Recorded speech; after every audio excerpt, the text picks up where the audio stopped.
Bismillahirrahmanirrahim. Waltakum minkum ummatun yad'una ilal khairi wa ya'muruna bil ma'rufi wa yanhauna 'anil munkar. Assalamualaikum warahmatullahi wabarakatuh. Wa an Aisyah radhiyallahu anha. Ini hadis Aisyah. Jadi kalau soal mani, Pak, ya tentu yang banyak meriwayatkan itu istri beliau. Istri beliau. Karena ini soal yang sifatnya sedikit ya sensitif untuk kita bicarakan, tetapi kalau fikih itu harus dibuka. Ya. Sehingga ketika Ali bin Abi Thalib itu sering keluar air mazinya, dia malu-malu bertanya sama Nabi karena ya istilah seolah-olah itu tabu untuk dibicarakan.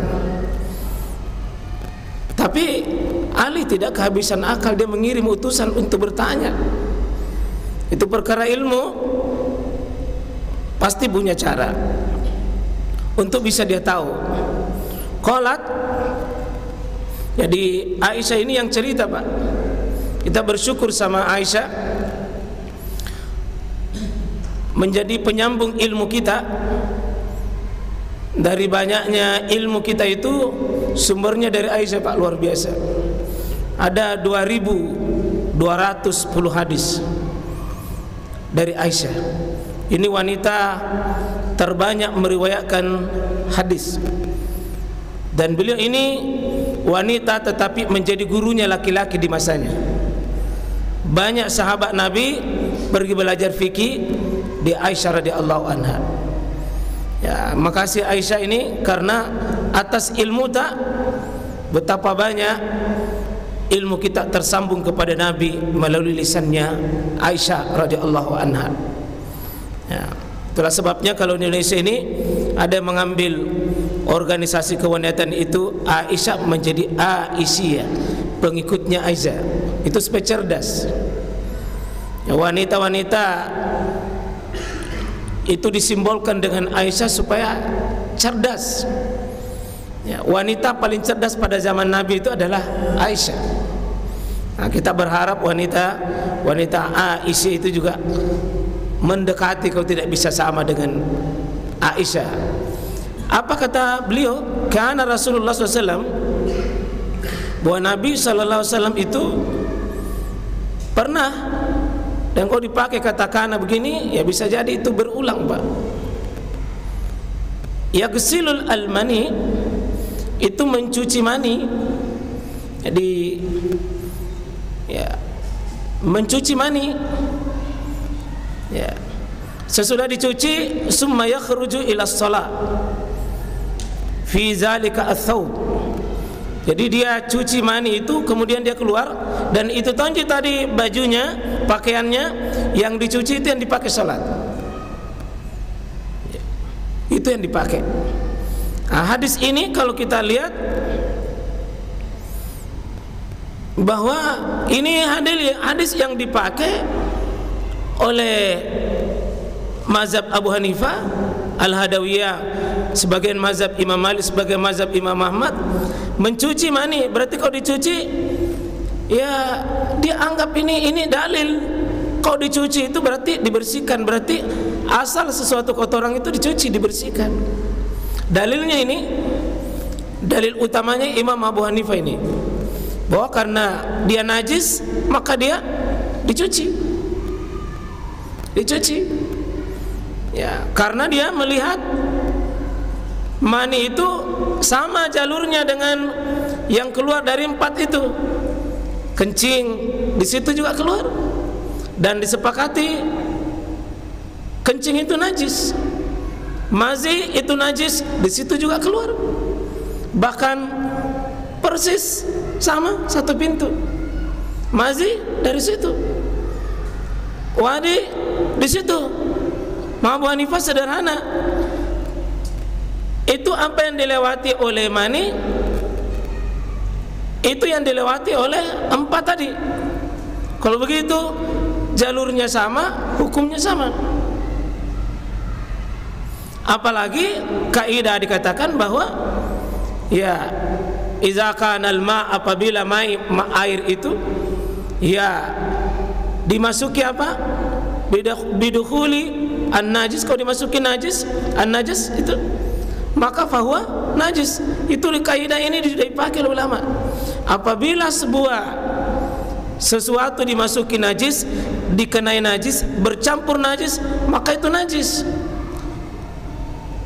Kalaupun mani itu suci, menurut Abu Hanifah, karena ini Abu Hanifah ini banyak main di rasionya. Kalaupun suci itu asalnya mani, tapi kalau lewat dan bercampur dengan jalurnya tadi kencing, bercampur dengan manurnya mazi, dengan wadi, kalau begitu asal air suci bercampur dengan yang kotor, kalau begitu hasilnya juga kotor. Itu sederhana pakai metode yang dipakai oleh Abu Hanifah, kias.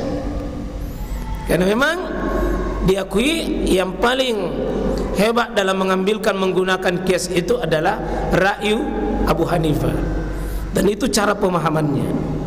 Dipakai hadis ini, kalau dicuci berarti itu semakin memperkuat bahwa mani itu adalah najis. Mani adalah najis karena dicuci. Seandainya bukan najis, tidak dicuci, kata beliau. Tapi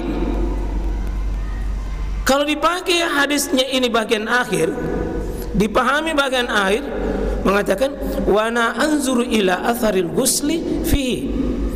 Kata Aisyah, saya melihat itu ketika Nabi sudah cuci itu, saya masih melihat ada athar ghusl, masih ada bekas-bekasnya mani itu pada pakaiannya Nabi itu, masih ada bekas-bekasnya. Dan ada 3 riwayat dengan memakai lafaz yang berbeda bahwa masih kelihatan itu, ndak bersih betulan. Ketika basah itu dicuci, masih ada itu, kelihatan itu, tapi ndak terlalu kentara. Kata Aisyah itu, saya melihat masih ada bekasnya. Ini yang dipakai kalau begitu bukan zatnya mani itu yang dihindari oleh Nabi SAW, bukan. Karena seandainya pasti bersih, sebersih-bersihnya, tidak ada lagi baunya, tidak ada lagi warnanya, tidak ada lagi bekas-bekasnya. Ya, hadisnya ini muttafaqun alaih, Bukhari dan Muslim.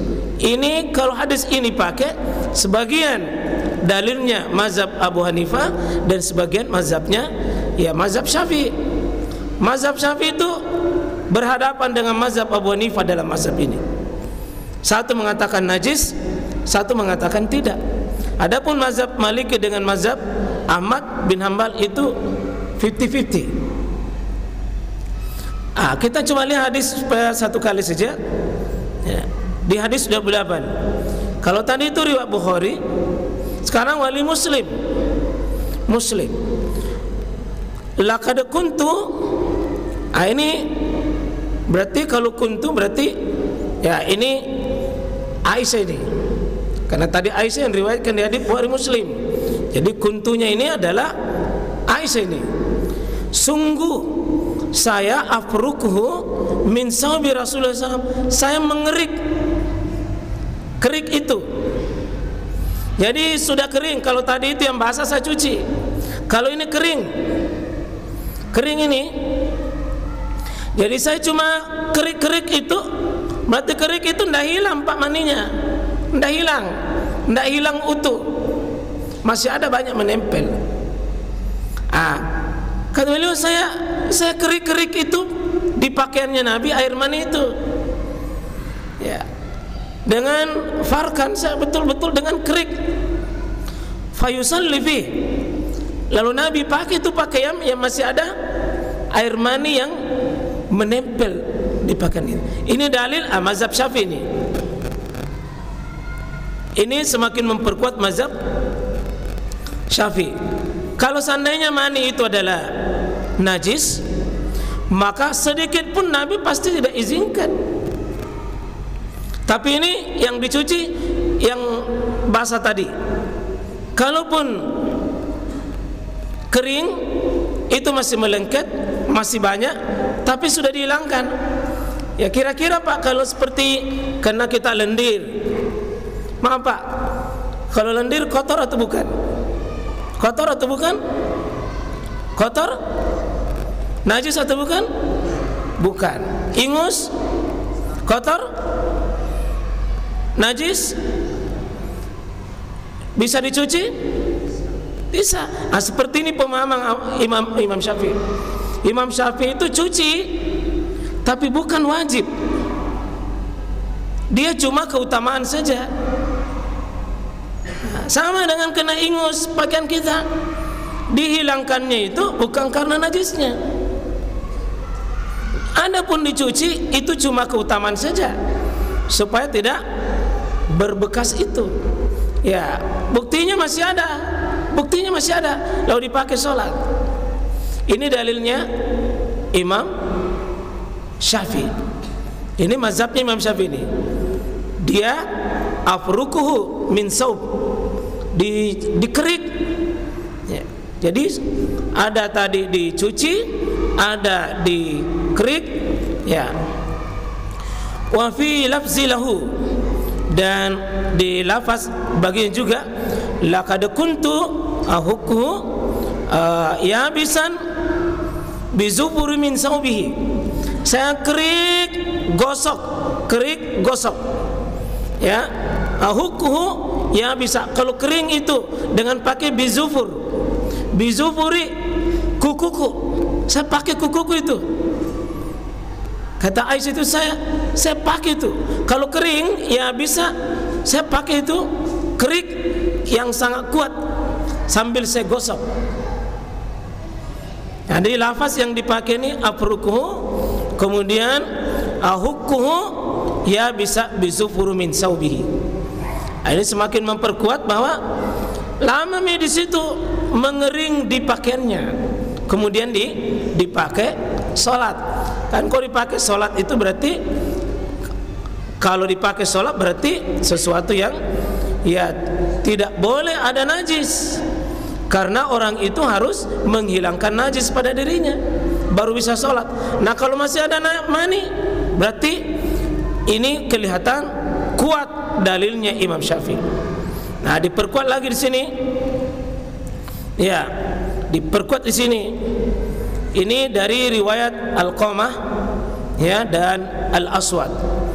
Inilah seorang laki-laki yang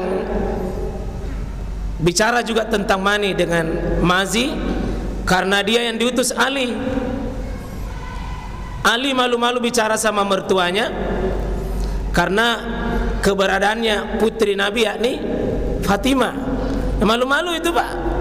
Ali bertanya, maka Al-Qamah ini yang datang bertanya, juru bicaranya Ali. Ali itu pemberani Pak, tapi kalau bicara soal air mani takut tonji di hadapan mertuanya. Ya, makanya mengatakan anna rajulan, dia meriwayatkan ini, anna rajulan nazala bi Aisyah, ada seorang laki-laki yang datang menemui Aisyah, fa asbaha, di pagi-pagi itu, pagi-pagi dia menemui Aisyah itu karena dia mencuci yaghsilu saubahu. Ya, dia mencuci pakaiannya yang kena air mani. Oh, dia tanya sama Aisyah itu. Faqalat Aisyah yang menjawab.